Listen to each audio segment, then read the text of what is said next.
오늘은 함께 읽은 누가복음 17장 11절에서 19절 말씀을 가지고 구원은 감사하는 자의 것입니다 라는 제목으로 같이 말씀을 나누려고 해요. 자, 우리가 스마트폰을 사용하면서 일상생활에 참 많은 편리함들을 얻게 된 것 같다라는 생각이 들어요. 제가 스마트폰 처음 사용했던 때가 아마도 2013년 정도였던 것 같은데, 횟수로 따지면 벌써 한 7년 정도 됐죠. 자, 근데 이번 주에 제가 그 애플의 신제품 발표 그 행사가 온라인으로 있었거든요. 이제 그거를 보면서 더 그런 것들을 크게 느꼈던 것 같아요. 이번에 아이폰 12 이제 발표돼 갖고 이제 봤는데 스마트폰으로 모든 것을 할 수 있는 세상이 열리고 있다라는 그런 생각이 들었어요. 이걸로 영화도 촬영하고 뭐 자동차도 제어하고 집에 있는 모든 기기들을 다 제어하는 그런 모습들, 시원한 모습들을 보면서 진짜 미래의 딴 세상에 와 있는 것 같다는 생각이 들 정도로 우리 앞에 그런 세상들이 이제 펼쳐지고 있구나, 참 편리하고 그런 세상들이 우리 가운데 오겠구나라는 생각을 참 많이 했어요. 그런데 그걸 보다가 이게 곰곰이 생각해 보니까 편리해진 만큼 아쉬운 점들도 있는 것 같다라는 또 마음이 들었어요. 그중 하나가 감사하는 마음을 우리가 잃어버리고 있다라는 생각이 들었어요. 불과 한 10년 전까지만 하더라도 길거리에서 이렇게 길을 물어보는 것, 그것은 아주 자연스러운 일이었거든요. 그런데 요즘은 그렇지 않은 것 같아요. 그런 모습을 또 실제 그렇게 많이 찾아볼 수도 없는 그런 상황이라는 거예요. 그 이유가 뭘까요? 대부분의 사람들이 스마트폰을 사용하기 때문이에요. 우리가 해외로 여행을 가도 인터넷만 연결이 되면은 스마트폰에 있는 GPS를 통해서 우리가 원하는 길을 찾아가죠. 클릭 한 번으로 내가 가야 할 목적지들을 다 안내받을 수 있어요. 심지어는 뭐 시리 같은 AI 비서 이런 것들 통해서 우리가 목소리로 그냥 어디 알려줘라고 이야기하면 그냥 짠하고 알려주는 그런 시대가 우리 가운데 열려지는 거죠. 그런데 그러한 상황 속에서 한편으로 보자면 우리가 감사할 수 있는 기회들을 잃어버리고 있는 것은 아닌가라는 생각을 해봤다라는 거예요. 한번 생각해 보세요. 조금 유치한 이야기일 수도 있겠지만 여러분 AI에게 여러분 질문해 갖고 AI가 대답해 줘요. 예를 들어 여러분 시리한테 오늘 날씨 알려줘 라고 했어요. 날씨 알려줬죠? 그러면 여러분 시리한테 고마워라고 이야기하는 사람 있나요? 그런 사람 거의 없을 거예요. 아니, 제 생각에는 아예 없을 것 같다는 생각이 들어요. 아마 있다면 사람들이 미친 사람이라고 생각할 것 같다는 생각까지 들어요. 근데 여기서 한 가지 생각해 볼 점은 그게 원래는 감사해야 될 일이었다라는 거예요. 사람에게 물어봤다라면, 사람에게 도움을 받았다라면 당연히 그에게 감사했겠죠. 그런데 대상이 AI로 바뀌니까 감사할 필요가 없어진 거예요. AI가 길을 가르쳐줘도, 날씨를 알려줘도, 스케줄을 관리해주고 수많은 정보들 나에게 줘도 감사할 필요가 없어요. 그저 정보를 얻는 것이 나에게는 당연한 일이 돼버리는 거죠. 그런데 문제는 이게 사람들과의 관계 안에서도 간혹 이런 문제들이 발생한다는 거예요.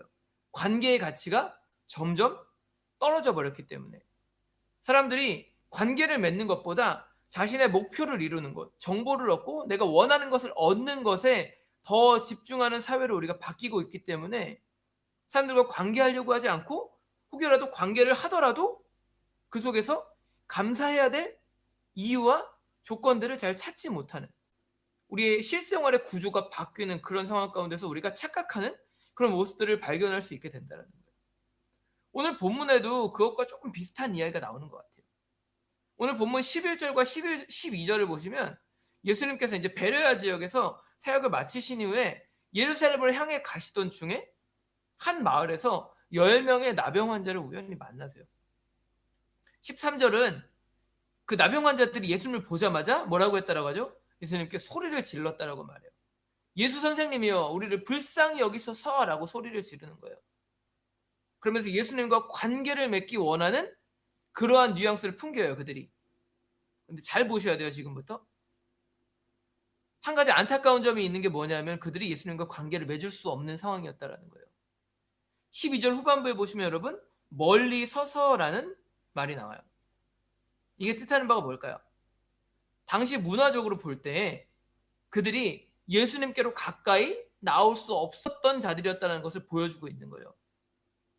왜? 당시 나병 환자들은 율법에 의해 부정한 자로 여겨졌기 때문이에요. 그래서 병에서 낫기 전까지는 공동체 안으로 들어올 수가 없었어요. 사람들과 관계를 맺을 수 없었다는 거죠. 관계가 단절된 상황이에요. 평범한 삶을 살 수도 없어요. 그런데 더 안타까운 점은 그들이 자신의 입으로 그러한 자신의 상황을 매일 외쳐야 됐다는 거예요. 혹여라도 사람들이 실수해서 자신에게 가까이 올 수도 있었기 때문에 그것들을 외쳐야 된다라고 율법이 말하고 있다는 거예요. 옷을 찢고 머리를 풀어헤치고 자신의 윗입술을 손으로 가리고 나는 부정하다, 부정하다라고 외쳐야 됐다라는 거예요. 날마다. 그래서 그들이 예수님께 가까이 나오지 못한 채 멀리 서서 예수님을 부르고 있는 거죠. 그런데 한 가지 이상한 점은 뭘까요? 예수님이 그 전까지는 병자들을 다 사랑으로 대하시고 은혜로 그들을 치유하셨는데 오늘은 예수님이 그들의 부르짖음을 외면하는 듯한 뉘앙스를 풍기신다라는 거예요. 14절을 보시면 예수님이 그들을 보셨다라고 말씀하고 있습니다. 그런데 이상한 것은요. 주님이 그 이후에 그들에게 조금 상처가 될 만한 말을 던지신다라는 거예요. 그게 뭘까요? 예수님이 이렇게 말씀하세요. 가서 제자들에게 너희 몸을 보여줘라 라고 말씀하세요. 무슨 말인가요? 한마디로 말하면 율법대로 행하라는 거예요.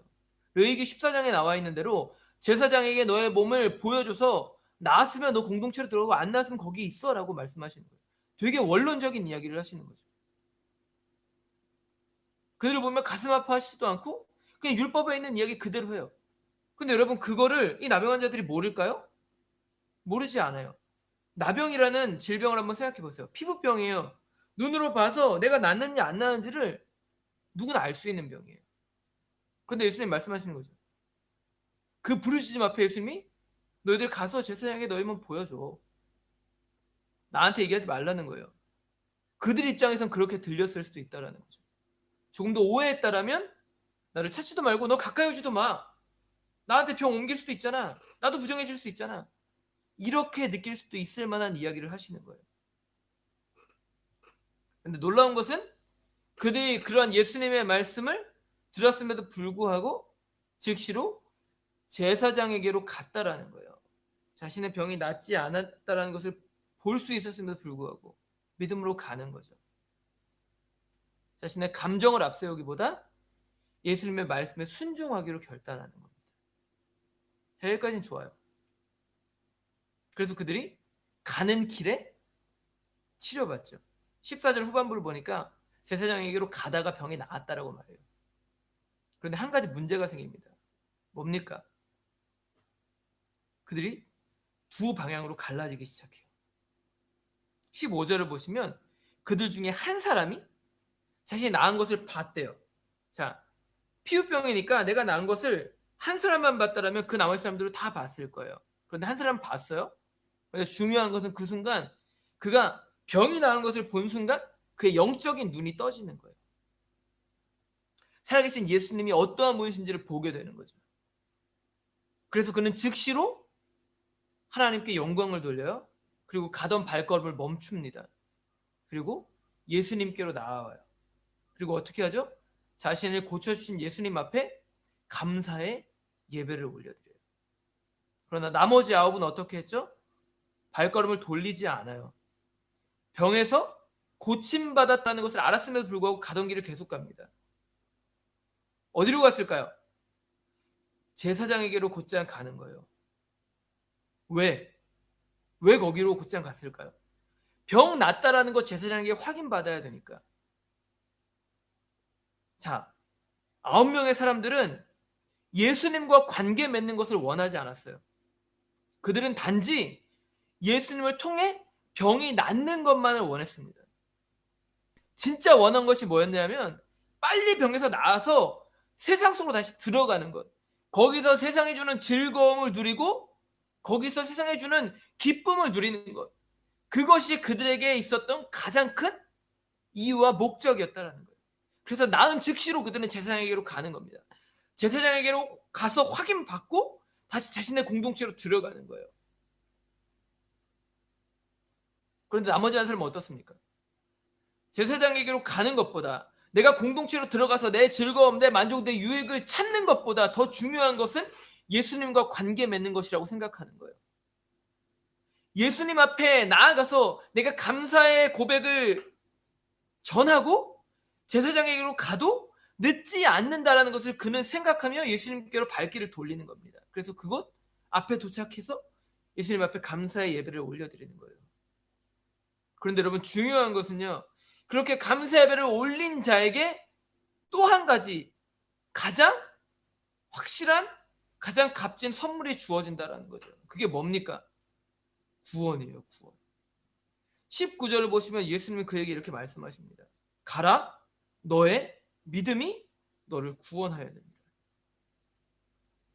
여러분, 예수님은요 결코 우리들의 삶을 예수님 곁에만 묶어두시기 원하시는 분이 아니에요. 오늘 나병 환자에게 주님 뭐라고 말씀하십니까? 가라라고 말씀하세요. 내가 너를 구원했다, 가라가 아니에요. 가라, 먼저 가라라고 말씀하세요. 그러면서 어떤 말씀을 하세요? 너의 믿음이 너를 구원했다. 이제 너 구원 받았으니 세상을 향해 나아가라라고 말씀하시는 겁니다. 예수님이 나병 환자에게 원하셨던 것은 예수님 곁에서 예수님 쫓는 삶이 아니라 세상 속으로 들어가서 구원받은 자의 삶을 살아내는 것, 그곳에서 예수님의 능력을 드러내고 복음의 증인으로 살아내는 것, 예수님이 주신 비전을 이뤄내는 삶을 사는 것, 그것을 원하셨다라는 거예요. 근데 여기서 중요한 것 한 가지, 가장 중요한 것은 뭔가요? 그러기에 먼저 예수님께 와야 했다라는 겁니다. 거기서 구원의 기쁨을 누린 뒤에 예수님과의 친밀한 교제 가운데 아름다운 관계를 맺는 것 가운데로 먼저 들어왔어야 됐다라는 거예요. 그 이후에 세상 속으로 들어가야 됐다라는 거예요. 여러분, 우리가 구원의 확신이 없이 예수님의 은혜 없이 세상 속으로 그냥 내 유익과 내 만족을 찾기 위해 들어간다면 우리는 또 죄 가운데 빠질 수밖에 없어요. 그래서 무엇보다도 우리가 예수님과의 관계 맺는 자리로 들어가는 것이 중요하다는 거예요. 그 속에서 하나님이 나를 어떻게 사랑하셨는지, 예수님의 나를 위해서 나 한 사람 구원하기 위해서 어떤 일을 행하셨는지 우리가 봐야 된다는 겁니다. 그것을 봤다면 거기서 감사의 고백을 담아 주님 앞에 예배를 드려야 된다는 거예요. 여러분, 나에 대한 세상의 평가는 언제든지 달라질 수 있어요. 그러나 나를 향한 하나님의 마음은 결코 변함이 없다는 거예요. 주의 선하심과 인자하심이 늘 영원하다라는 겁니다. 여러분, 16절과 18절을 보세요. 예수님께 돌아와 감사의 고백을 드린 자는 어떤 사람입니까? 그는 이방인이었습니다. 유대인들이 개처럼 취급하는 사마리아인이었어요. 그런데 예수님 그를 어떻게 대하세요? 그에게 구원을 베푸세요. 그리고는 험난한 세상 속으로 그를 다시 파송하십니다. 너 개가 아니라는 거예요. 세상이 너를 조롱하고 세상이 너를 보여지는 것들을 판단하고 세상이 너가 가진 것들을 통하여 너를 판단할지라도 나는 너를 그렇게 보지 않으라고 말씀하시는 거예요. 너가 나에게 나와 진실된 예배를 드렸고 나에게 나와 온전한 관계를 맺었다라면 너는 이제 내가 사랑하는 자녀이고 너는 이제 나의 비전을 품은 자야라고 말씀하시는 거예요. 그리고 가라라고 말씀하시는 겁니다. 어디로요? 험난한 세상으로, 여러분들의 가정으로, 여러분들의 학교로, 여러분의 삶의 자리로 가라라는 거예요. 여러분, 이것을 통해 우리가 알 수 있는 것은 무엇입니까? 예수님이 주신 구원의 은혜 속에서 우리가 꿈을 꾸어야 된다는 거예요. 하나님의 인정을 먼저 받은 이후에 세상 속으로 들어가야 된다는 거예요. 그래서 거기서 하나님의 꿈을 펼쳐야 된다는 겁니다. 여러분, 9명의 나병 환자는 분명 그들이 목표한 바를 얻었어요. 병에서 나았습니다. 그토록 원했던 세상으로 들어갔어요. 세상의 즐거움을 누릴 수 있는 기회를 얻었습니다. 그러나 여러분, 거기에 구원이 있었나요? 아니요, 없어요. 그들에게는 예수님이 마치 에이아웨어 같은 존재였습니다. 원하는 것을 얻고 감사 없이 돌아서는 자들. 예수님과의 관계를 원치 않았어요. 예수님을 통해 병에서 낫는 것만을 원했다는 거죠. 그러면 예수님이 어떤 분이시죠? 자신의 꿈을 이루기 위한 수단밖에 되지 않는 거예요. 여러분, 그런데 그걸 얻었다고 인생이 완벽해집니까? 언젠가는 우리 또다시 실패해요. 여러분, 코로나 바이러스가 우리 가운데 이렇게 길게 우리 인생을 짓누를 줄 알았나요? 아무도 몰랐어요. 우리 인생 가운데 이런 일이 또 일어나지 않을 수 있을까요? 아니요. 우리는 언제든지 쓰러지고 넘어져요. 그리고 생명이 나는 그 마지막 순간에 우리는 돌이킬 수 없는 영원한 실패 가운데로 들어갑니다. 어떻게 했을 때? 예수님과의 관계를 우리가 거부했을 때. 이게 바로 예수님 없는 인생의 어두운 결말이에요. 여러분, 성경은요, 자신의 성공을 위하여 예수님을 수단으로 이용한 자들, 그들의 인생이 절대로 행복할 수 없다라고 말해요. 결말이 깨끗하지 않은 거예요. 그렇게 우리 모두는 예수님을 내 삶의 유일한 주인으로, 유일한 목적으로 모셔드리는 삶을 살아야 해요. 예수님 아니면 우리는 아무것도 할 수 없습니다라고 그렇게 고백해야 된다는 거예요. 그래야만 우리의 인생의 길이 행복할 수 있어요. 여러분, 지금 여러분이 가장 원하는 것이 무엇입니까? 여러분, 지금 여러분이 가장 사랑하는 것, 그것이 예수님이 아니라면 여러분, 그것은 예수님이 가장 미워하는 것이 될 수밖에 없습니다. 그러므로 오늘 우리가 예수님 앞에 구원받았다면 여러분, 그 구원을 머리로, 지식으로, 기계적으로 이해하는 것이 아니라 여러분, 마음으로 여러분 그 구원을 받아들이세요. 나병 환자가 자신의 삶의 필요와 목적을 찾기 위하여서 제사장에게로 달려가는 순간 자신이 받은 은혜를 깨달았을 때 예수님 앞으로 돌아왔던 것 같이 여러분, 우리의 삶 또한 구원을 기계적으로 받아들이는 것이 아니라 우리 가운데 베푸신 은혜가 무엇인지를 마음으로 기억하며 주님 앞으로 돌아오기를 바랍니다. 그 십자가, 나를 위하여서 생명을 버리신 그 사랑, 나 같은 자를 위하여 하나님이신 예수님이 인간의 몸을 입고 오셔서 몸짓 깨시고 피 흘리시고 죽으신 그 사랑, 그 사랑을 우리가 생각하며 다시 주님 앞으로 돌아오시길 바라요. 그러면 여러분, 주님이 여러분 안아주실 거예요. 여러분을 위로하시고 여러분을 칭찬하시고 그런 이후에 여러분에게 말씀하시는 거예요. 가라. 어디로요? 내가 너에게 준 그 꿈의 자리로, 비전의 자리로 나아가라라고 말씀하십니다. 지금 여러분, 우리들의 삶이 조금은 위축되어져 있고 조금은 뒤쳐져 있다는 생각이 들 겁니다. 그러나 여러분, 주님 앞으로 돌아오면 주님이 주님의 때에 우리를 다시 보내실 겁니다. 주님이 계획하신 자리로 우리를 보내실 거예요. 여러분, 그러므로 우리들의 삶 가운데 낙심하지 말고 절망하지 말고 여러분 있는 자리에서 주님을 간절히 찾고 부르짖으세요. 부르짖을 때 여러분, 내가 원하는 것, 내가 필요로 하는 것, 여러분 그것들만을 부르짖는 것이 아니라 주님과 온전한 관계를 맺기 원합니다라고 그렇게 부르짖으세요. 한 주 동안 여러분 하루하루의 삶에서 예수님과의 관계에 조금 더 신경 써보시기 바랍니다. 말씀 앞에 조금 더 가까이 나가는 삶. 여러분, 일어나고 잠들 때 하나님 앞에 짧게라도 1분이라도 기도할 수 있는 삶. 하루를 살아가며 경험하는 많은 일들을 통하여서 하나님과 대화할 수 있는 삶. 그렇게 주님과 친밀한 교제를 맺는 저와 여러분이 되었으면 좋겠어요. 그러한 교제를 통하여서 여러분, 하나님의 품 안에서 그 따스한 성령의 은혜 가운데 여러분 위로받고 기쁨을 누리는 삶을 회복하시길 바랍니다.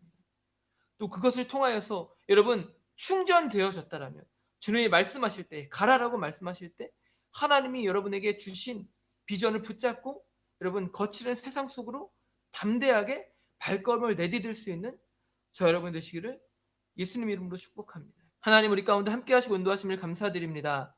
오늘도 귀하고 복된 예배 가운데 우리를 불러 모아주시고 어려운 중에도 예배를 포기하지 않고 하나님, 믿음에 믿음을 더하여 주님을 만날 수 있는 그 마음을 우리 한 사람 한 사람에게 허락하여 주심에 감사드립니다. 한 주간의 삶 속에서 하나님, 우리가 우리의 미래를 바라보며 세상으로 나아가기 전 먼저 주님과의 관계를 쌓아가는 그러한 삶을 살게 하여 주시옵소서.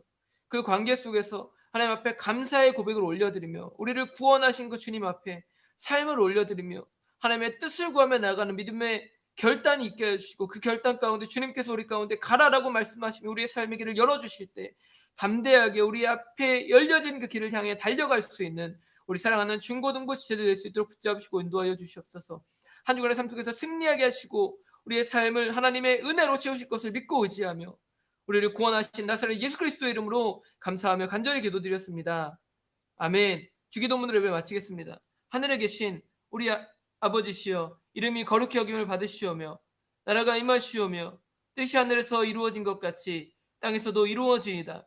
오늘날 우리에게 일용할 양식을 주시옵고 우리가 우리에게 죄 지은 자를 사하여 준 것 같이 우리의 죄를 사하여 주시옵고 우리를 시험에 들게 하지 마시옵고 다만 악에서 구하시옵소서. 나라와 권세와 영광이 아버지께 영원히 있사옵나이다. 아멘.